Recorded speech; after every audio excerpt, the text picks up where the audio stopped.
Saudações! Estamos publicando esse documentário muito bonito que mostra a situação das mulheres no Irã e ele é da rede persa Press TV. Fizemos algumas modificações por causa da censura, mas esse canal não é monetizado, então não vamos ganhar dinheiro em cima do trabalho dos outros. Se divirtam!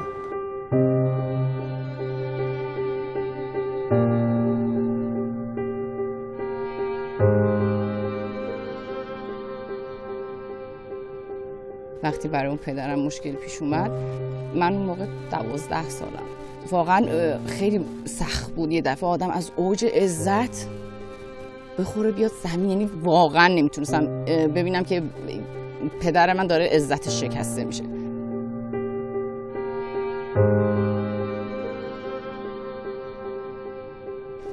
ناخودآگاه بدون که خودشم بفهمه من شروع کردم کار کردم که حتی یادم نمیره کتکم سر این قضیه خوردم ازش که براش مثلا شوکه برانگیز بود که بچهش بخواد کار بکنه، ولی من مصرانه کار کردم، بازم کار کردم چون تحملی نداشتم که بابام کمرش خم بشه.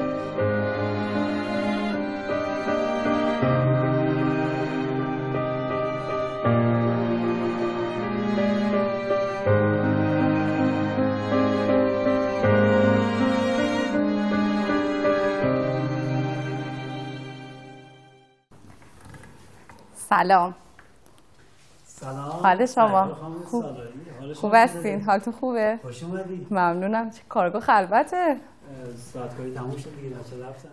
عصر یه روز پاییز بود، اومد مجموعه کارگاهی ما و درخواست کار داد. وقتی برگشتم منو دیدن یه شوک عجیبی تو صورت آقای مهربخش یه دفعه پیدا شد. یه جورایی توقع نداشتن که اون کسی که خب دیروز تماس گرفته یه دختر مثلا دور و بر 13-14 سالش باشه و جوون باشه. با توجه به سن کمش ما زیاد راغب نبودیم برای مجموعه ما فعالیت داشته باشه، ولی یک ماه دوره آزمایشی براشون در نظر گرفتیم. توی یک ماه دوره آزمایشی خیلی خوب عمل کردن، خیلی با انرژی و پر انگیزه بودن. زمانی که من وارد شرکت آقای مهربخش شدم، آقای مهربخش خب یه جورایی دنبال این بودن که برای طرحی رو ارائه بدن که ایزو بگیرم، جلیقه‌ای رو ارائه بدن که ایزو بگیرن. علاقه‌مند بودن به مباحث دریایی و دوست داشتن ورود پیدا بکنن، دخالت داشته باشن و بتونن برای تولید جلیقه نجات هم مجموعه ما به نتیجه برسه که برای ما خیلی مهم بود.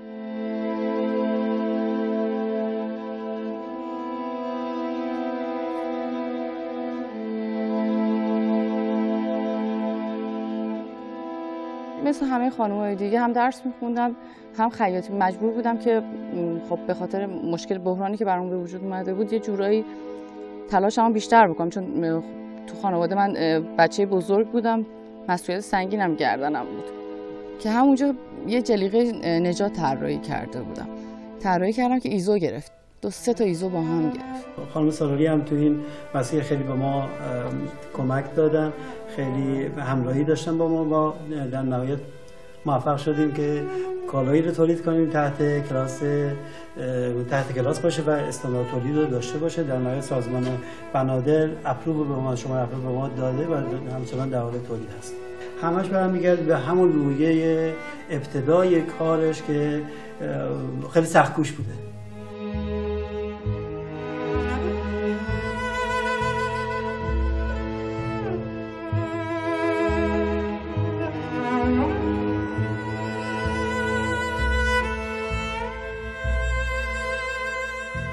بهم یاد دادن که تو میتونی. خیلی من مدیونشون هستم که تا الانم تونستم، واقعا تونستم تا اینجا پیش بیام. از همونجا میتونم بگم سرچشمه میگیره، چون واقعا کسی اطرافم نبود که به من بگه تو میتونی.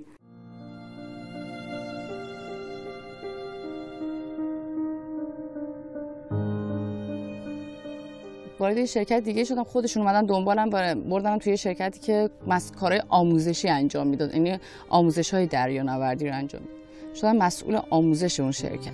اونجا که مسئول آموزش بودم کتابای خیلی زیاد دریانوردی، خب کتاب زیاد داشت، میشستم مطالعه میکردم، ولی من تو کتابا هیچ جا ندیدم که نوشته باشه آقا یا خانم دریانورد. همه جا نوشته بود دریانوردان، یعنی مختص نکرده بود که آقا میتونه باشه یا خانم میتونه باشه.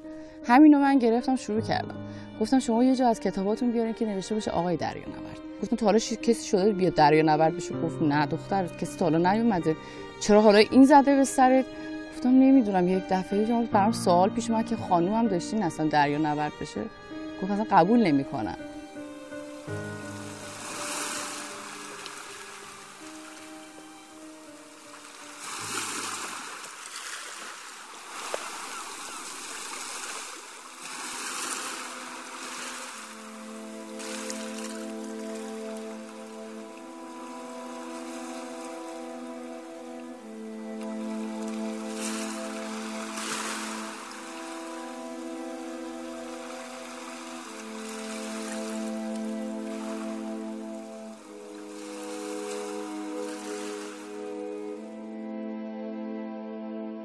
ساعت‌های بیکاریمون میرفتم کنار ساحل، شروع می‌کردم به قایقایی که کنار ساحل بودن بهشون میگفتم کمکم کنین یاد میگیرم.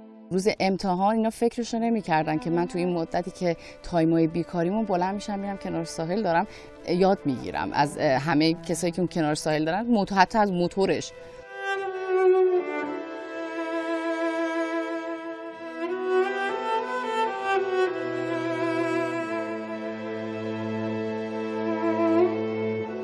قشم که رفته بودم دیدم وای چقدر قشنگه اینجا.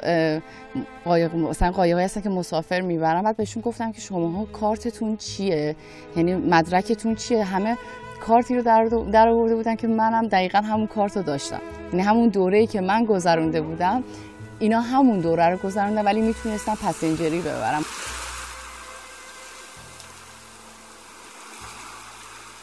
کسی بهم کار نمیداد. اوایل میشستم تو اسکله، همه می اومدن مسافراشونو میزدم، من وای میستادم که خلاصه یه نفرشون از خر شیطون بیاد پایین کار بده. عین 2 ماه من 5 صبح رفتم، ساعت 9 شب که همه داشتن میرفتن منم باهاشون میرفتم.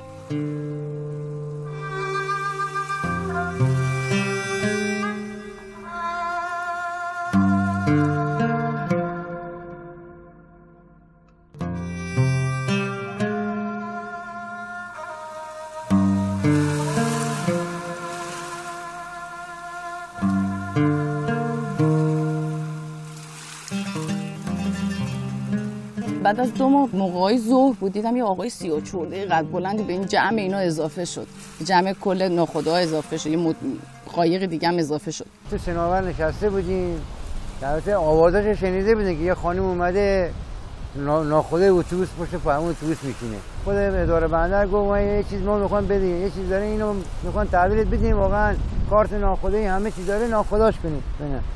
ما بودیم بسم الله نگاه کردیم برای یه خانمی تو وجود شمیران واقعا دیدیم که تو وجودش میاد. آقای دادیپور ساعت‌های بیکاری همیشه میرفتن ماهیگیری. من لچه بودم تو رو خدا منم با خودم برای ماهیگیری دوست داشتم. یه جا وقتی ساکن میشی، وقتی موج میخوری خیلی حالت بد میشه. خیلی باید دل شیری داشته باشی که تو با این دریا بجنگی، با این دریا، با این موجایی که میاد، با این عظمتی که داره. خیلی اومدن میگن من میریم دریا نه، دریا بچه بازی نیست، دریا خیلی مردانگی میخواد. چندین بار همین بلا رو پسرم آورد، گفت به قول خودشون که بندری بودن، گفت میخوام این زلط یه جورایی آب بشه که قشنگ راحت بتونی تو دریا دووم بیاری، یعنی عادت کنی به دریا زدگی.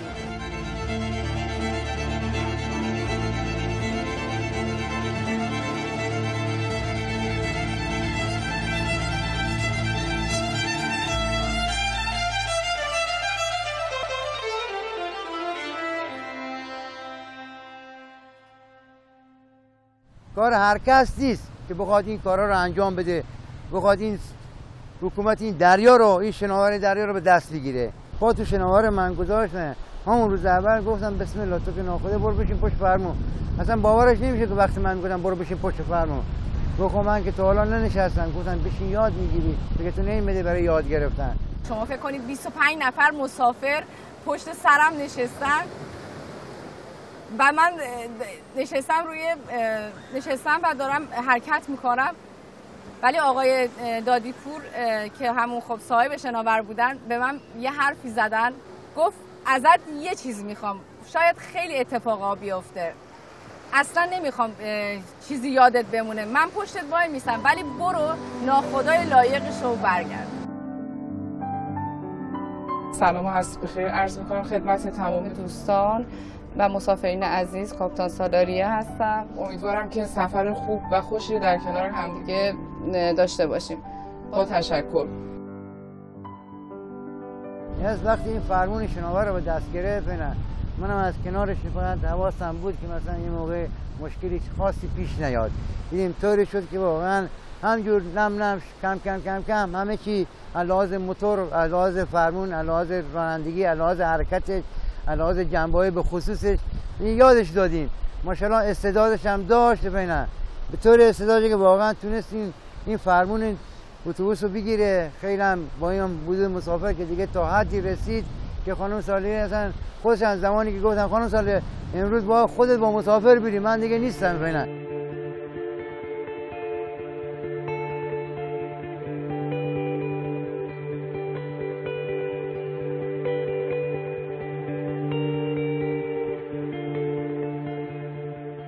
به محضی که بغل اسکله پهلو گرفتیم صدام کرد، گفت بیا.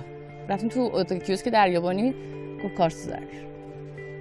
گفت این خانم ناخوده، منم از همین ساعت استخدامش کردم. کسی هم منع قانونی نکرده که من بخوام این خانم رو منع قانونی کنم، نمیتونه کار کنه. زنه باشه، من دوست دارم اصلا ناخودا بگیرم، من میخوام قایقمو تحویل این ناخودا بدم، خودم برم خونم استراحت کنم. 6 ماه آزگار همجور مرتب باش بودم، پا به پای همدیگه، تا این شد یه ناخدای بزرگ بینن.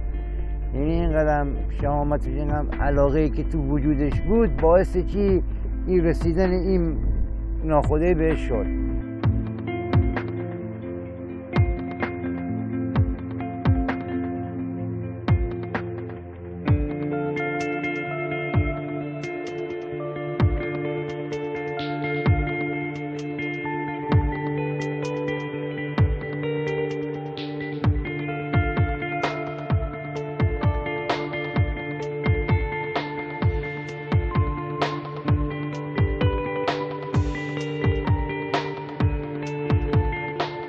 کسی که دل و جرأت نداشته باشه نمیتونی تو این دریا کار کنه. با این دریا نمیتونی دریا حرف باید بزنی. با این دریا داره با تو صحبت میکنه.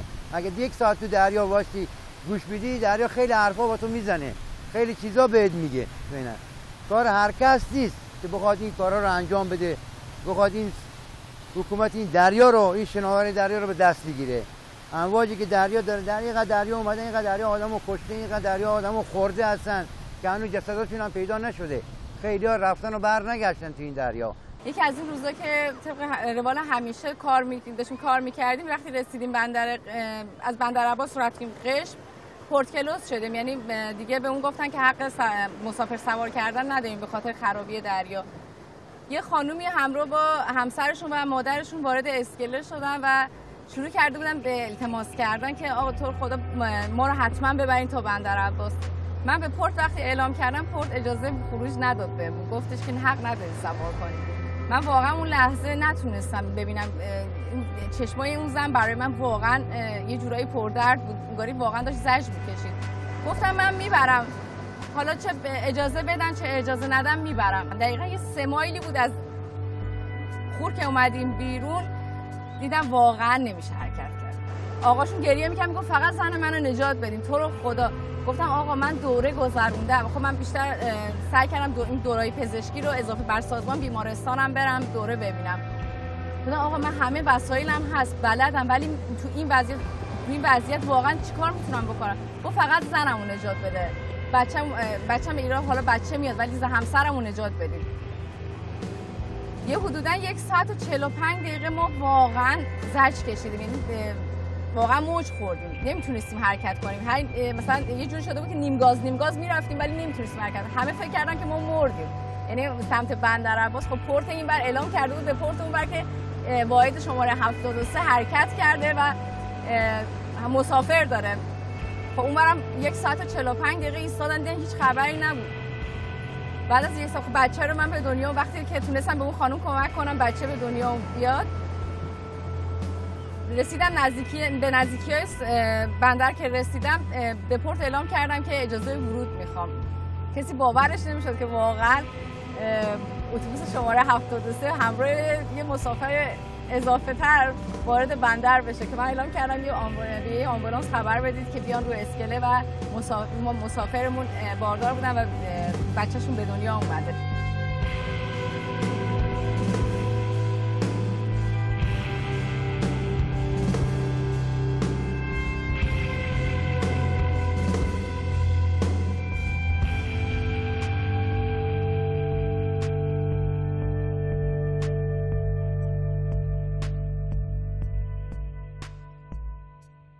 تونستم برم متقاعدشون کنم که خب من تونستم توی دریا با این وضعیت دووم بیارم و اجازه بدن که من ارتقا بدم درجه‌مو و شروع کردم دوباره درس خوندن و قبول کردن کلاس‌ها و دوره‌های دریانوردی رو رفتم و تونستم تموم بکنم.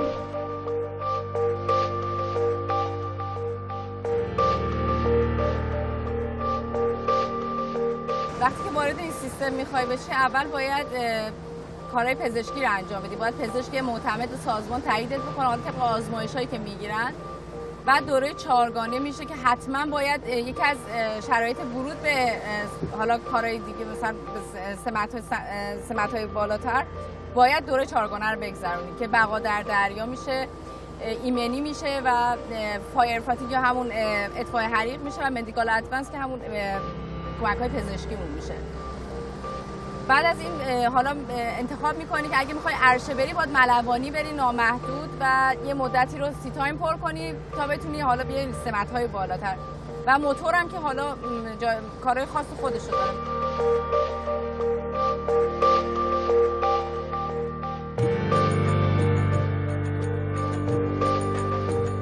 روز اول که رفتم کار کنم این بچه‌ها منو فرستادن توی خن کشتی.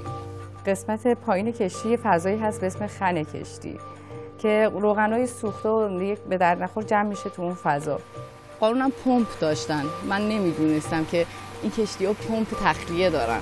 اصلا روغنکار دست به اون نمیزنه. دست به روغن نمیزنه. 3 ساعت و نیم بعدش از تو اون خن اومدم پلک چشام همه روغن بود. وقتی کاپیتان اومد این صحنه منو دید همینجور فقط وایساد. کاپیتان دیسیپلین خواست برگشت به همه گفت بدون استثنا همه برین لباس فرم بپوشید. خب تو هم همینجا وایسادم گفتم چی شده مگه؟ من فکر کردم کار خلاف میکردم تخلف چیزی میکردم. گفت وایسا تا بهت بگم. تمام کرو لباساشون رو پوشیدن و اومدن رو عرشی همه وایسادن خودش هم اولین نفر وایساد پشت کرد به گفت نفر یکی به دست تو میمانی به پشتمون رو میذاری میری. هر کاری کردم قبول نکرد گفت میزنی بعد میری. من حالا از همه عذرخواهی میکردم میزدم به پشتشون رو رد شدم گفت احسن به اون شرفت دختر احسن به اون شرفت.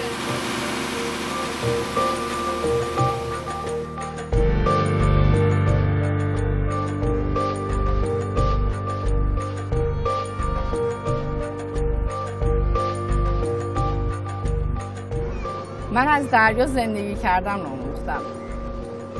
سختی‌های دریا باعث شد که سختی‌هایی که تو ساحل برام به وجود میاد و خیلی راحت‌تر ببینم و راحت‌تر بتونم درستشون کنم و حرکت کنم. تو امواج دریا مثل کودکی میمونم که داخل یک گهواره گذاشته شده و واقعا هم دوست دارم. عاشق شغلمم. از سر اجبار وارد این شغل نشدم و خیلی هم زحمت کشیدم. جبل ایرپورت کنترل کشتی ایران متین سال 87 بود. رفتیم به سمت شارژه. اعلام کردن گفتم جبل ایرپورت کنترل کشتی ایران متین. بازم جواب نیومد. ای بابا حالا رسیدیم نمیدونیم کجا باید وایسیم، اصلا پوزیشن نداریم، نمیدونیم که الان باید کجا لنگر بندازیم، اصلا الان باید ورود کنیم یا نکنیم.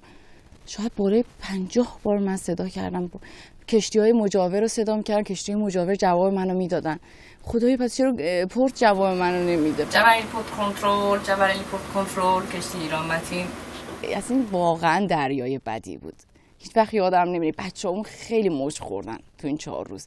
چیفم گفتم بیا تو یه صدا بکن، شاید من خانومم جواب نمیدن.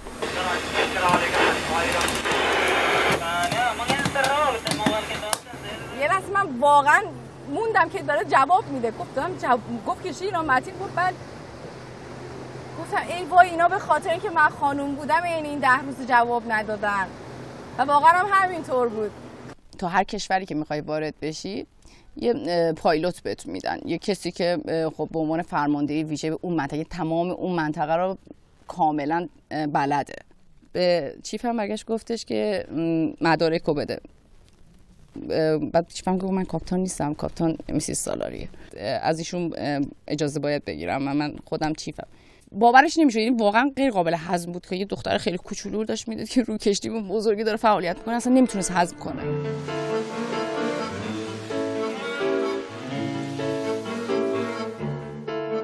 وقتی گفتن که شما باید برید 800 متر مونده بود برسیم به اون رمپ مورد نظرمون، گفتن شما باید اونجا پهلو بگیرید. من وقتی فول هد گرفتم ایشون واقعا نشستن سرشون رو به این حالت گرفتم پایین، گفتن که فکر کردم من زدم به اسکله این مثل کشتی رفت.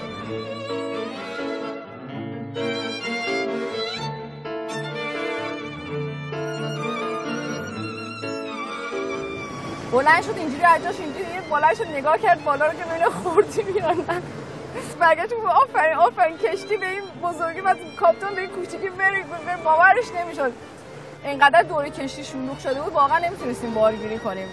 یه جور شد بچه‌ها اومدن خواهش کردن که تو رو خدا کاپیتان اینا همه اومدن شما رو ببینن خدای خانم این کشتی کیه. که اون آقای پایلوت وقتی رفتن پورت برگشتن گفتن که یه کشتی ایرانی خانم داره که موقع رفتمون یه آقایی بودن ایتالیایی بودن و واقعا اونم اون آقا پایلوت بودن، فقط به خاطر اینکه بتونن منو ببینن ایشون قبول کردن که بیان ما از اون منطقه خروج کنیم.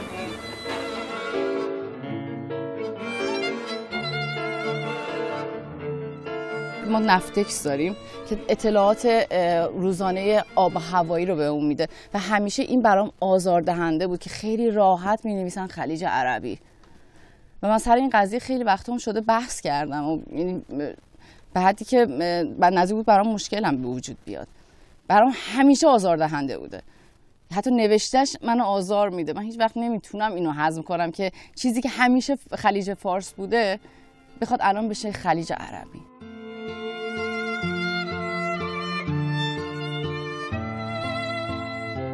اولین کارت دریانوردیمو 15 سال قبل گرفتم که ناخودآگاه قایقران بود. کارمو از بندر عباس استارت زدم و روی شناورای جفت موتور 250 شروع کردم به کار با ظرفیت 27-25 مسافر در روز و بعد از اونم خب سعی کردم که مدارکمو هر روز ارتقا بدم و تا جایی که ممکنه پیش برم. دورای افسریمو رفتم و بعد دورای موتورمو رفتم و همین الانش هم که دارم در خدمتتون هستم دارم فعالیت میکنم و کار میکنم رو شناورا. بنده این افتخار داشتم که به عنوان اولین بانوی دریانورد جمهوری اسلامی ایران و خاورمیانه وارد سیستم دریانوردی بشم و افتخار این داشتم که در کنار مردهای کشورم شونه به شونه کار بکنم و فعالیت داشته باشم.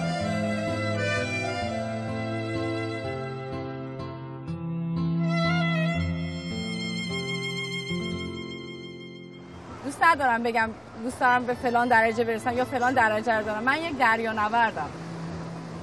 مهم اینه که یک دریانوردم با دوستان و همکاران خیلی خوبی دارم کار میکنم، فعالیت میکنم. خیلی دلم میخواد حالا یه سفری داشته باشم. NITC رو خیلی دوست دارم، نفتکش رو خیلی دوست دارم و دوست دارم یه سفری با نفتکش داشته باشم.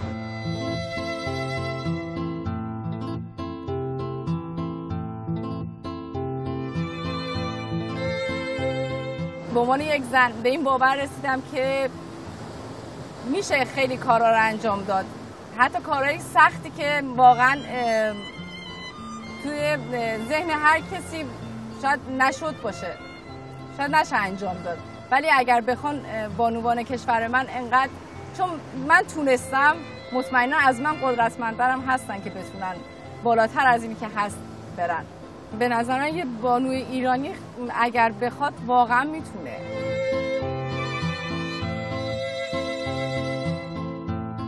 من همیشه میگم که واقعا اگر میخواین دریا رو از طریق قلبتون زیبا ببینید و حس بکنید، بیاین برای 10 دقیقه بیاین داخل دریا، از دریا به خشکی نگاه کنید.